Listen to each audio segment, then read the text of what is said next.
Saudara-saudaraku yang dikasihi oleh Tuhan kita Yesus Kristus, pada hari ini kita akan merenungkan sebuah ilustrasi dengan judul berkat atau kutuk. Pernah ada seorang tua yang hidup di desa kecil. Meskipun ia miskin, semua orang cemburu kepadanya karena ia memiliki kuda putih yang cantik. Bahkan raja menginginkan hartanya itu.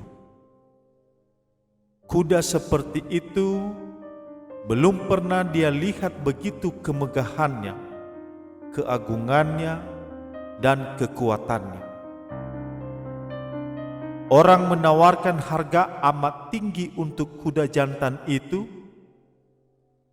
tetapi orang tua itu selalu menolak. Suatu pagi ia menemukan bahwa kuda itu tidak ada di kandangnya. Seluruh desa datang menemuinya. Orang tua bodoh, mereka mengejek dia. Sudah kami katakan bahwa seseorang akan mencuri kudamu. Kami sudah peringatkan bahwa kamu akan dirampok. Anda begitu miskin. Mana mungkin Anda dapat melindungi binatang yang begitu berharga? Sebaiknya Anda sudah menjualnya. Anda boleh minta harga apa saja. Harga setinggi apapun akan dibayar juga. Sekarang kuda itu hilang dan Anda dikutuk oleh kemalangan. Orang tua itu menjawab, "Jangan bicara terlalu cepat. Katakan saja bahwa kuda itu tidak berada di kandangnya. Itu saja yang kita tahu. Selebihnya adalah penilaian. Apakah saya dikutuk atau tidak? Bagaimana Anda dapat mengetahui itu? Bagaimana Anda dapat menghakimi?" Orang protes, "Jangan menggambarkan kita sebagai orang bodoh. Mungkin kita bukan ahli filsafat, tetapi filsafat hebat tidak diperlukan. Fakta sederhana bahwa kudamu hilang adalah kutukan." Orang tua itu berbicara lagi, "Yang saya tahu hanyalah bahwa kandang itu kosong dan kuda itu pergi. Selebihnya saya tidak tahu. Apakah itu kutukan atau berkat? Saya tidak dapat katakan. Yang dapat kita lihat hanyalah sepotong saja. Siapa tahu apa yang akan terjadi nanti." Orang-orang dewasa tertawa. Menurut mereka orang itu sudah gila. Mereka memang selalu menganggap dia orang tolol. Kalau tidak, ia akan menjual kuda itu dan hidup dari uang yang diterimanya. Sebaliknya, ia seorang tukang potong kayu miskin, orang tua yang memotong kayu bakar dan menariknya keluar hutan lalu menjualnya. Uang yang ia terima hanya cukup untuk membeli makanan, tidak lebih. Hidupnya sengsara. Sekarang ia sudah membuktikan bahwa ia betul-betul tolol. Sesudah 15 hari kuda itu kembali. Ia tidak dicuri. Ia lari ke dalam hutan.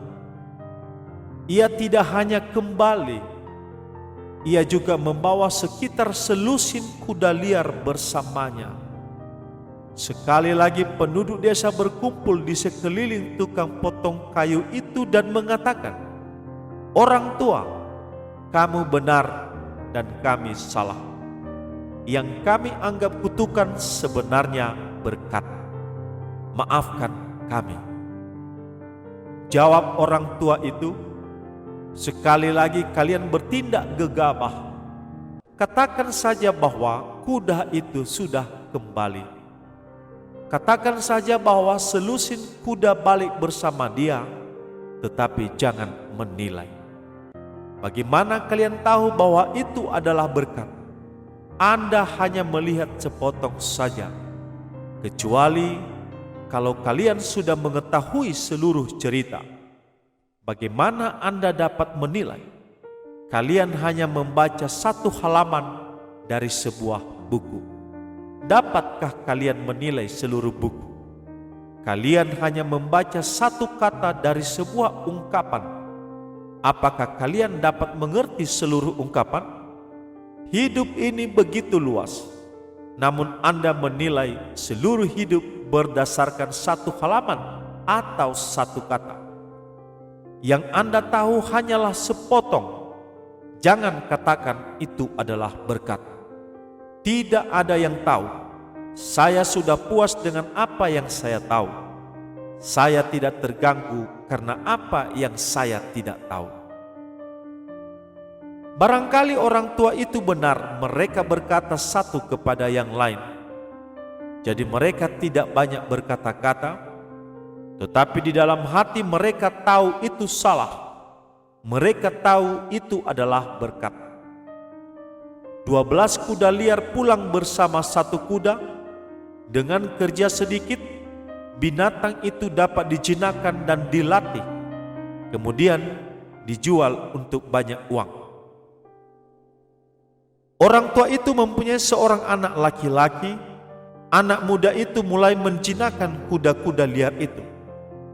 Setelah beberapa hari, ia terjatuh dari salah satu kuda dan kedua kakinya patah. Sekali lagi orang desa berkumpul sekitar orang tua itu dan menilai. "Kamu benar," kata mereka. "Kamu sudah membuktikan bahwa kamu benar. Selusin kuda itu bukan berkat. Mereka adalah kutukan. Satu-satunya putramu patah kedua kakinya, dan sekarang dalam usia tuamu, kamu tidak ada siapa-siapa untuk membantumu. Sekarang kamu lebih miskin lagi." Orang tua itu berbicara lagi. "Katakan saja bahwa anak saya patah kaki. Siapa tahu itu berkat atau kutukan? Tidak ada yang tahu. Kita hanya mempunyai sepotong cerita. Hidup ini datang sepotong-sepotong." Maka terjadilah 2 minggu kemudian, negeri itu berperang dengan negeri tetangga. Semua anak muda di desa diminta untuk menjadi tentara. Hanya anak si orang tua itu tidak diminta karena ia sedang terluka. Sekali lagi orang berkumpul sekitar orang tua itu sambil menangis dan berteriak karena anak-anak mereka sudah dipanggil untuk bertempur. Sedikit sekali kemungkinan mereka akan kembali. Musuh sangat kuat dan perang itu akan dimenangkan musuh. Mereka mungkin tidak akan melihat anak-anak mereka kembali. "Kamu benar orang tua," mereka menangis. "Tuhan tahu kamu benar. Ini membuktikannya. Kecelakaan anakmu merupakan berkat. Kakinya patah, tetapi paling tidak ia ada bersamamu. Anak-anak kami pergi untuk selama-lamanya." Orang tua itu berbicara lagi. "Tidak mungkin untuk berbicara dengan kalian. Kalian sudah menarik kesimpulan. Tidak ada yang tahu. Katakan hanya ini: anak-anak kalian harus pergi berperang dan anak saya tidak. Tidak ada yang tahu apakah itu berkat atau kutukan. Tidak ada yang cukup bijaksana untuk mengetahui. Hanya Allah yang tahu." Orang tua itu benar. Kita hanya tahu sepotong dari seluruh kejadian. Kecelakaan-kecelakaan dan kengerian hidup ini hanya merupakan satu halaman dari buku besar. Kita jangan terlalu cepat menarik kesimpulan. Kita harus simpan dulu penilaian kita dari badai-badai kehidupan sampai kita ketahui seluruh cerita. Janganlah kamu khawatir akan hari esok, karena hari esok mempunyai kesusahannya sendiri. Ia adalah yang paling tahu. Ia menulis cerita kita, dan ia sudah menulis bab yang terakhir. Demikian ilustrasi yang baru saja kita dengarkan. Semoga Tuhan memberkati. Amin.